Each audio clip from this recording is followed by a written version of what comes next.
I'd like to tell you a story. Before I share the story, I want you to imagine that your first child, 13-year-old boy, imagine him as a bus conductor in Lagos, clinging onto a downfall bus and shouting, oh wow, oh wale, the change, Emo. And, with his shirt tied around his waist and dark circles and just one misstep away from probably falling off and hurting himself. How does that make you feel? This person you're imagining is your first child. I'll tell you a story of ours. Before I delve into the intricate details of the story, I'll tell you my own story. So, the reason why I'm wearing this cap is because I'm an area boy.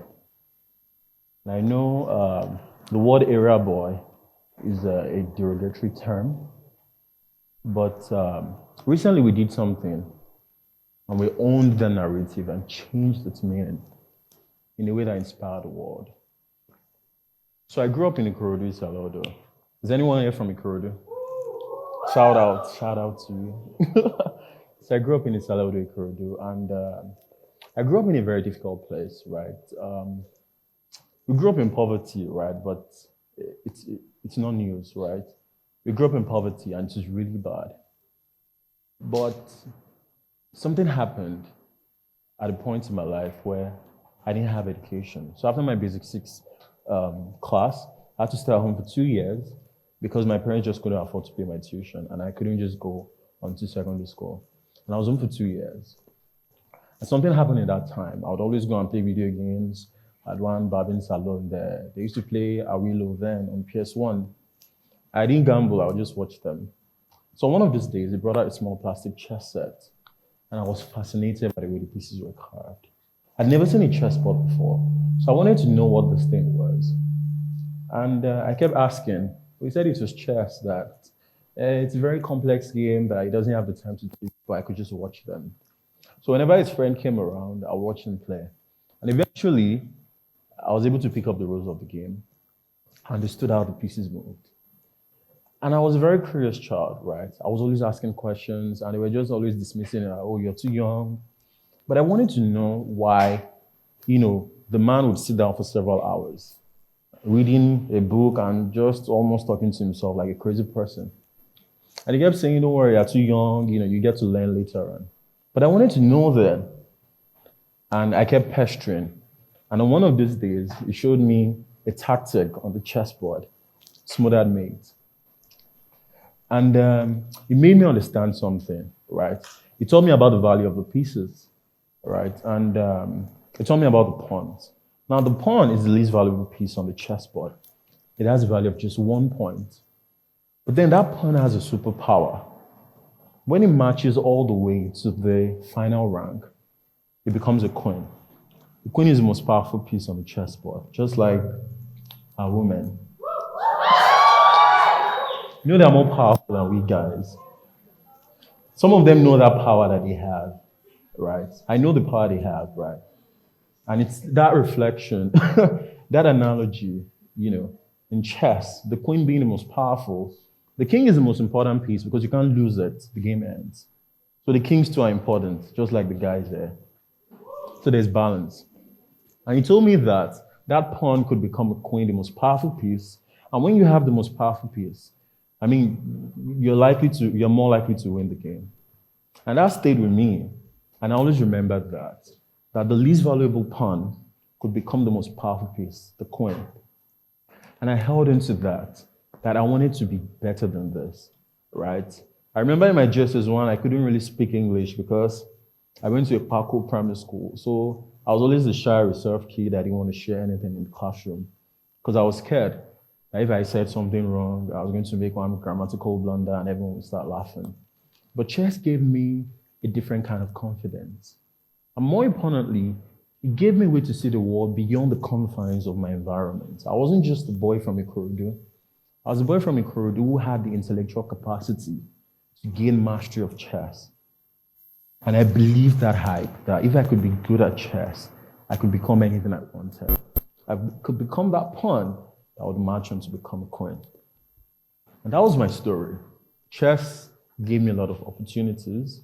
Went to school on scholarship, changed my life, gave me a community of people that were smart, that were kind, and that just shaped my entire perception about life. It didn't matter whether I grew up in Ikorodu, I spent almost 15 years there.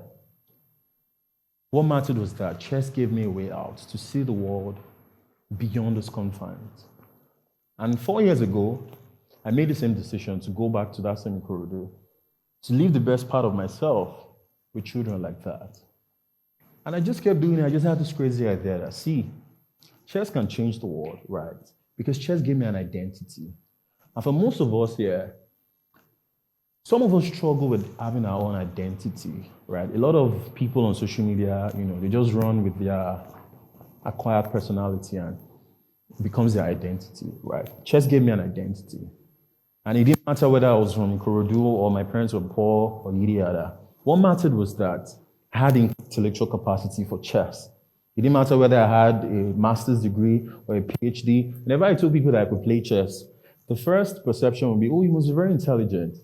I mean, while that isn't necessarily true, because intelligence is relative, it helped me to understand that I had to read books, I had to know more, I had to do these things, and I had to appear as intelligent. And because of that, people gave me opportunities easily. And when I said chess can change lives and help children in impoverished communities, I didn't know how it was going to put food on their table. I mean, even if you know how to play chess and you're the best in the world, how does that solve your problems, right? And I thought about these children, because I was once like that, right? How I could give them an identity using chess. And how for them, it wouldn't just be about the story of what they look like or their background, but what they could become. Just like the way the pawn can become the queen. And that was the mindset behind this. That was the idea. There was no end point. There was no end in mind. And I just started out, took a couple of chess boards, went to Ikorodu. I used to play piano in church. After church service, we'd go down to Ikorodu, teach the kids chess. It was fun. Most of them had never been to school before. They'd never seen the four walls of a classroom before. So how do you teach a child who has never seen the four walls of a classroom before that a rook moves vertically and horizontally? Because chess is a very complex game, indeed.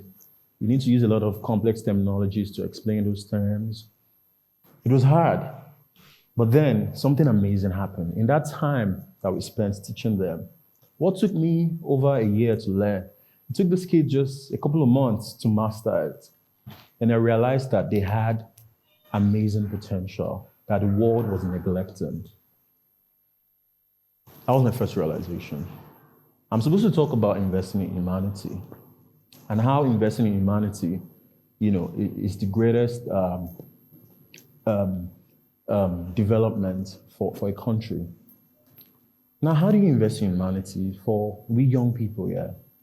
I mean, for us, they ask you as a child that, what do you want to be when you grow up? I want to be a doctor, I want to be a lawyer, I want to be an affiliate marketer. That's not a real job. But listen, I think a more important question is who you want to be when you grow up. Because that understanding of who I wanted to be put me on this path.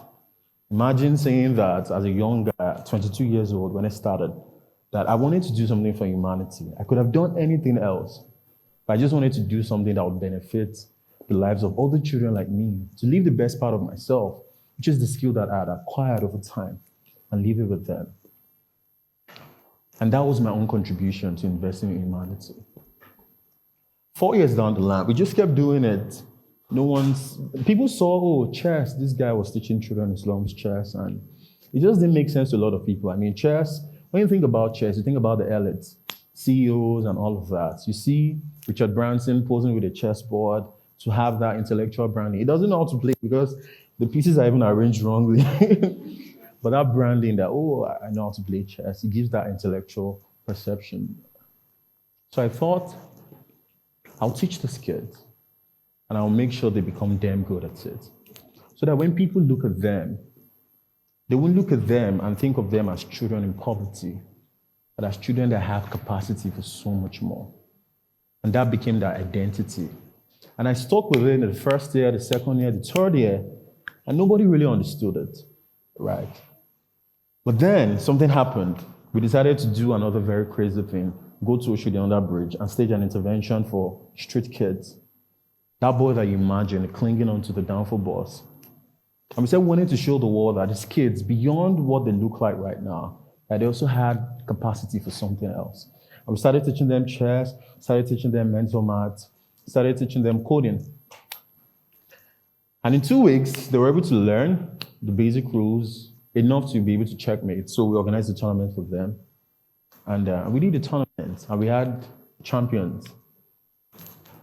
And it went viral, and the world saw it. And for the first time, the world seriously began to believe in the power of their dreams. In not what they look like or what poverty, as the identity poverty has given them, but in what they could become. And that story of becoming is the story of Fawaz. That boy that was clinging on to a downfall bus. He became a superstar. He won the chess tournament. He won the mental math tournament. Was able to build his own web page after learning CSS in just 1 month.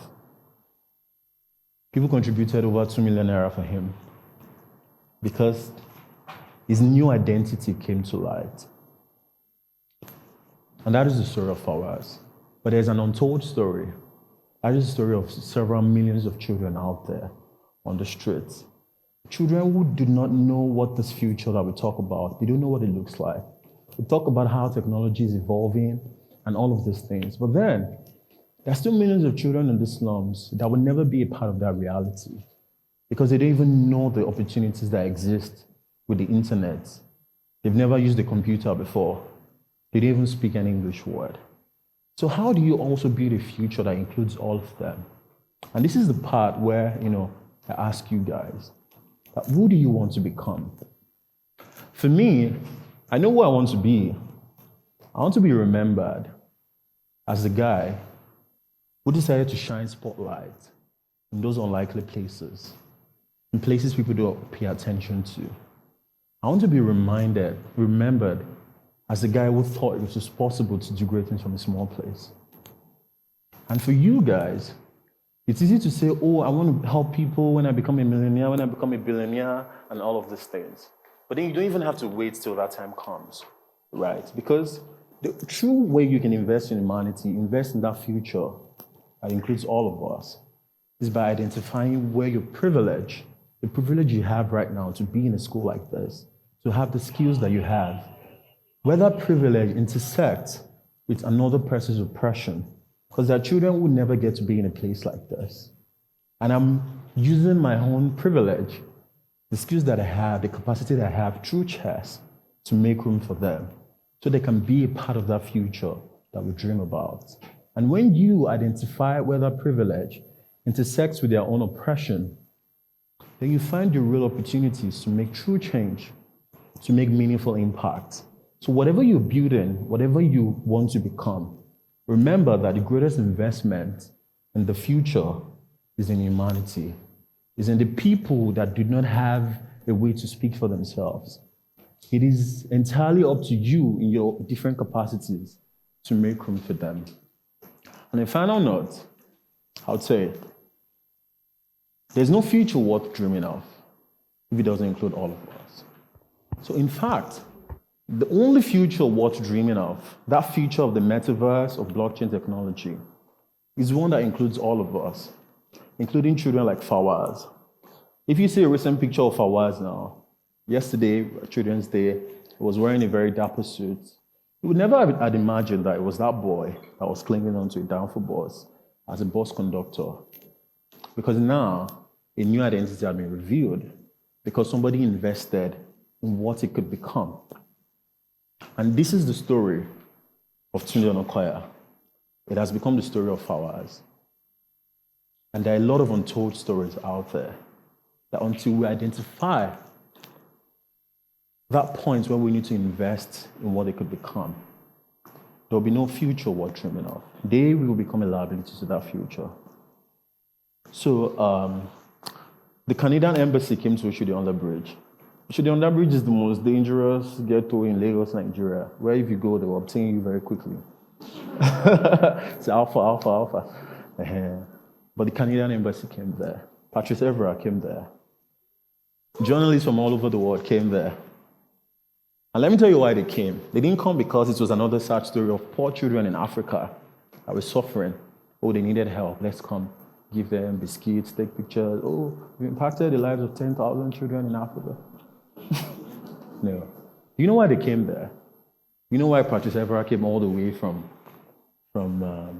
London? Do you know why the Canadian embassy came all the way to Oshodi Bridge to sit down with area boys like me, like them? Because we became area boys, all of us. We became area boys, and because they didn't just come there to look down on them, but they came there because the children now had an identity that the world could not look away from. The identity of capacity, of intellect. And that was because somebody made an investment in their humanity. And this is the most meaningful way to live. This is the most meaningful way to leave the best part of yourself with the world. So remember truly that it's possible to do great things from a small place. Thank you very much.